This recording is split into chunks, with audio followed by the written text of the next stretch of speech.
Hello and welcome to another Big Orbit Games unboxing video. I'm Chris and today we're looking at the X-Wing 2.0 Fang Fighter expansion for Scum and Villainy.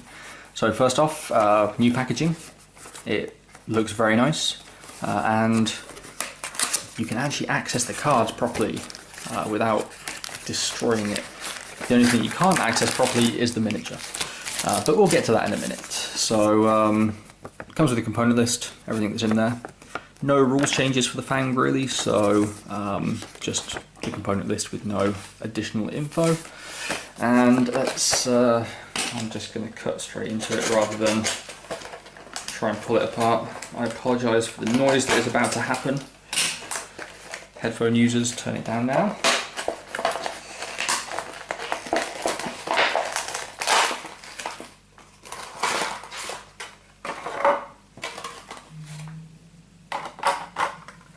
And there is our Fang.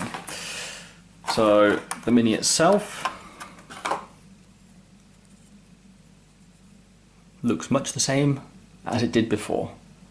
Slightly darker paint scheme by the looks of it. Again, I think it's just maybe they're using stronger pigments or they've just learned how to use washing effects to kind of get a better effect on it. But the colours seem a bit more vibrant than they were before. And yeah, I mean, as far as it goes, looks nice.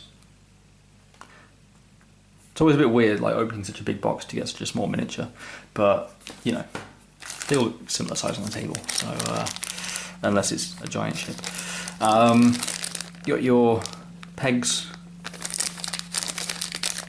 in there. So just small stand, standard peg, like flight pegs and things. And sorry, words are not working at the moment. And then let's get into the stuff that allows you to play the game. So we've got our cardboard and our other cardboard. So, start with ship tokens. So ship tokens, much the same as they were before. You've got basically your arc. The only difference is you've now got a bullseye arc, and I managed to pop that out the bottom. Fair enough. And yeah, you've got like charge counters which flip over into red once you've used them. The focus tokens are slightly different, and yeah, I mean, as far as it goes, that's your tokens. Then you've, oh, and also the pilots. Sorry, you've got Old Terok, Fen, Skull Squad, Pilot, and Joy Rekov. Then you've also got Cad Solace and a Zealous Recruit. And that's a crit token. So apparently it needs a crit token. And a stress token, which don't flip because stress is just stress. So the one thing I do like is the new design on the Scum dials. It is very distinctive. You know you're playing Scum when you see those colours. It's great. So the Fang, as far as manoeuvres go, pretty limited when it comes to like, you know, short range maneuvers, but it is a fairly fast ship, so you don't necessarily expect to need to do like a 1 straight. Who needs a 1 straight? You want to go 5 straight. So you got the hard ones, you got hard 2s, which are red, and then that's actually a 2 Talon. Crazy, you got 2 Talon red. Hard 2 is green. So all your 2s are green, so you'll be de-stressing. It's actually blue, not green, but I'm so used to saying green when it comes to de-stressing manoeuvres. Definitely blue, definitely blue. Your 3s are pretty good range. Nothing special on the 3 range though, but you've got the 2 Talons, so you know, do you need the 3 Talon? And then you've got a 4 straight, a 5 straight, and a 4K as well. So quite nice dial. Going to be some interesting plays with that, a bit of interesting strategy going on. So onto the pilot cards. You got Fen Rao, so 6 skill. While you defend or perform an attack, if the attack range is a 1, you may roll 1 additional dice. So 5 dice at range 1, and 4 dice if you're defending at range 1. Pretty good. And all of the Fangs have Concordia face-off. So while you defend, if the attack range is 1 and you are in the attacker's arc, or front arc, change 1 result to an evade. So just Fen gets you an extra dice and an auto evade if you're within their primary arc as well. So yeah, Fen's pretty good.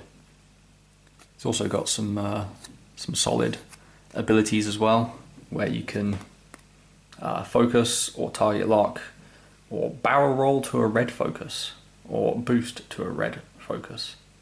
So get a stress and a red focus. That's and a focus token. That's pretty crazy, especially with those maneuvers that are on the dial. And you got Old Terok.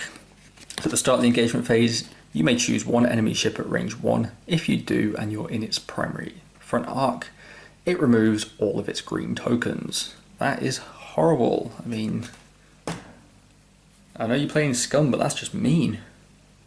Especially when you're getting the auto evade as well from Concordia face off, and then you're just removing their green tokens. So they spent their action to focus, and you just take that away from them. It's really good. Joy Wreck-Off. While you perform an attack, you may spend a charge counter from an equipped torpedo upgrade. If you do, the defender rolls 1 fewer defense dice. That's very good as well. A lot of the torpedoes come with 3 or 4 charges on them, so taking an extra token off isn't the end of the world, and there are ways to get those back. So yeah. Then you've got Cav Solace. After you fully execute a red maneuver, gain 2 focus tokens. What red maneuvers have we got? The Talons and the K. So if you're bouncing around with K turns and stuff, you can get a couple of focus tokens. That's pretty good. Then Skull Squadron Pilot is one of the generics, and Zealous Recruit is the final generic. Then we got the quick play cards, so if you want to just have a quick pickup game and don't want to mess about with the app or putting together points costs, you just pick one of these and play with it. So, and these are the upgrades that come with that pilot if you do choose to use these cards. So yeah, makes life a lot easier if you just after a quick game. Then our upgrades, we've got Daredevil. So when you perform a white boost action, you may treat it as red to use the hard 1 templates instead. So yeah, pretty good when, well, you already turns on that anyway. You actually do a straight 180 by doing the hard 1 into a hard 1 boost, and you've just fully turned around. That's actually pretty funny. You could catch some people off guard with that. Then Fearless. When you perform a front arc primary attack, if the attack is range 1 and you're in the defender's front arc, you may change one of your results to a hit result. Yeah, pretty good. Works extremely well on any of these ships because you want to be facing them down. And then Ion Torpedoes. So attack, spend a target lock, and you can spend a charge counter. If this attack hits, spend 1 hit or 1 crit result to cause the defender to suffer a hit, and all remaining hits and crits inflict ion tokens instead. So you're rolling 4 dice on this attack, unmodified by range, but it is range 2 to 3. And yeah, I mean 4 dice, if you get like 3 hits, spend a token, spend one of your hits, and then just change, well, they take a hit and then they take 2 more ion tokens. I mean, yeah, seems good. Then your Afterburners, which is 2 charge counters. After you fully execute a speed 3 to 5 maneuver, you may spend a charge to perform a boost action even while stressed. That is really good. You can basically get shots in on turn 1 with that quite easily. You do the 5 straight, you do the boost, and then you also get your other action, which you could use to like target lock or boost again, and then shoot. Yeah. The Fangs really do want to get across the board quick and just right in your face. It's going to be interesting to see how they fly, really. Whether there's like a Fang swarm list that makes it out, just because it seems kind of fun to play. Not as tricksy as some of the other Scum stuff, but very much a fun list to fly by the looks of it. So yeah, remember you can buy and sell any of the components you've seen in this video on our website, bigorbitcards.co.uk. Stay tuned for more X-Wing 2.0 videos. We'll be doing the entire wave and all the other future waves when they come out as well. So thank you for watching, and we'll see you in the next video. Bye bye.